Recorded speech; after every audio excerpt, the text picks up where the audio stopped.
Hey, good morning. So, there's been a lot of questions posted in carnivore groups lately about ketosis, and I had an interesting conversation with one member about it. So, I thought it might be helpful. I'm just opening, this is my ketone meter.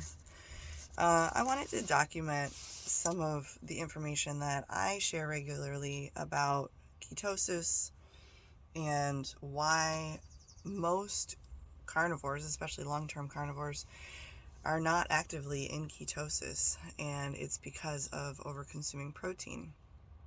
So there seems to be a lot of disagreement about whether consuming large amounts of protein can trigger non-demand driven gluconeogenesis and whether it can raise blood sugar, preventing you from ketosis.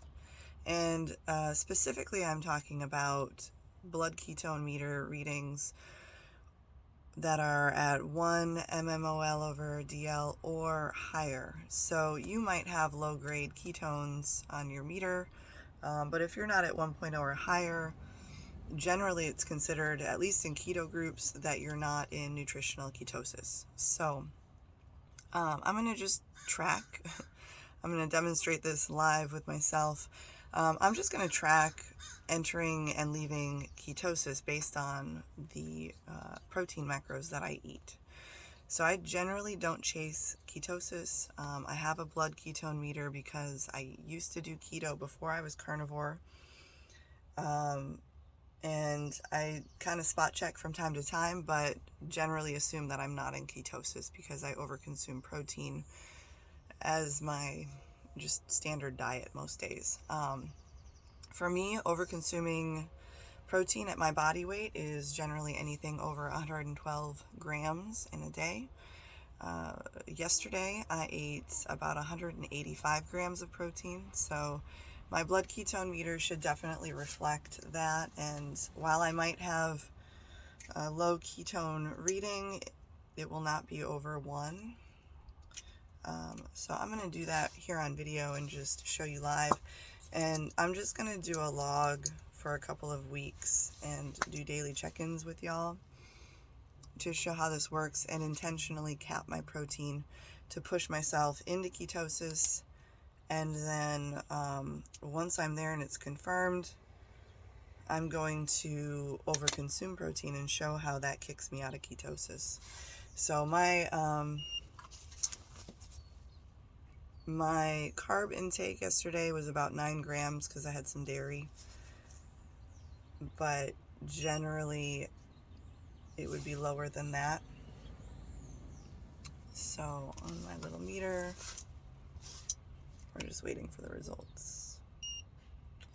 0.7, which is pretty typical for me. I'm usually about 0.6, 0.7.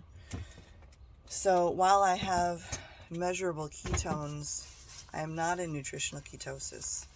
And I've been carnivore for about 4 years now.